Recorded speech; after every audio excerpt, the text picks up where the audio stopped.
Young entrepreneur Fabio Lavaney is leading the way in trying to get Liberians to eat more homegrown rice.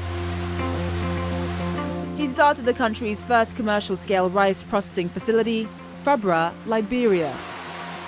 What we do is we go out to these farmers and we purchase the rice that they grow. We looked at it as a way to, one, create jobs, support livelihoods for farmers in Liberia, but also as a way for Liberia to be self-sustaining when it came to producing its staple food. Rice is a huge part of the Liberian diet, so the demand is there. We are by far the largest rice eaters in our sub-region. We eat over 100 kilograms of meal rice per person per year. That's a lot of rice compared to Senegal, Ghana, and the others. Rice has also played a major role in Liberia's history. In 1979, a price hike on imported rice was one of the factors that led to the country's civil war. Today, after more than a decade of stability, Africa's oldest republic still imports most of its rice, namely from Asia and the US.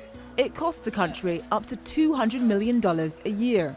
We bring in close to 300,000 metric tons per year.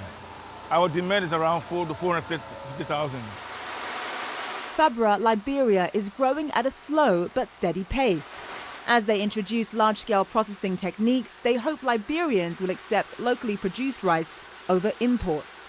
We started, we were very, very small. We were niche marketing at the time. We started with a 1 ton per day mill, and now we're doing about 150 tons a month. Things have moved from a very base state where we started 7 years ago to now progressing where you see farmers actually treating rice as a business and investing into their farms and looking at it as something that's commercially viable. One of his steady suppliers is located in the unlikeliest of places. Tucked away in Monrovia's bustling suburb of Painesville is the Community Hope Agriculture Project, or CHAP. It's headed by Robert Bimba, a pastor who is also bent on changing lives through farming. It's better to grow your own food and eat what you grow. And next is more dignified when people work for their own money than people giving them money.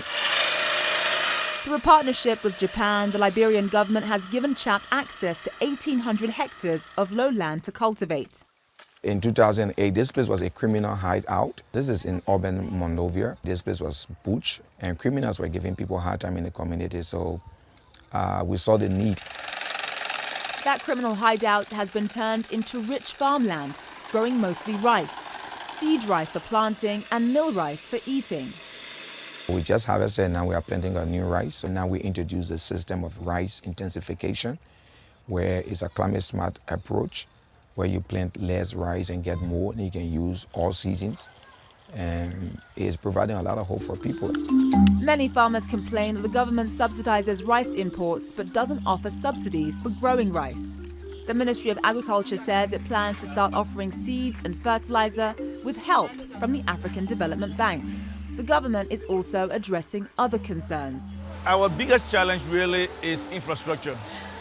As I go around the country, even though we estimate that we are producing around 40 to 50% of our rice needs, we have a lot in the villages and towns.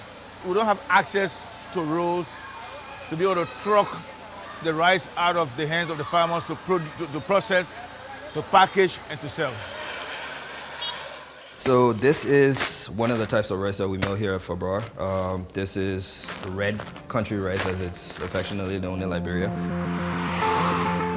And now, homegrown rice has become a lot more visible in local markets.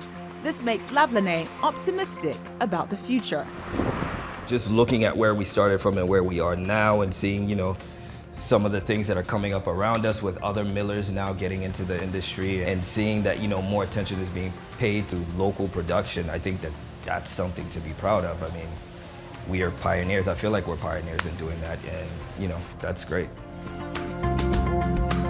And he hopes others will join him in his goal towards self-sufficiency in his country.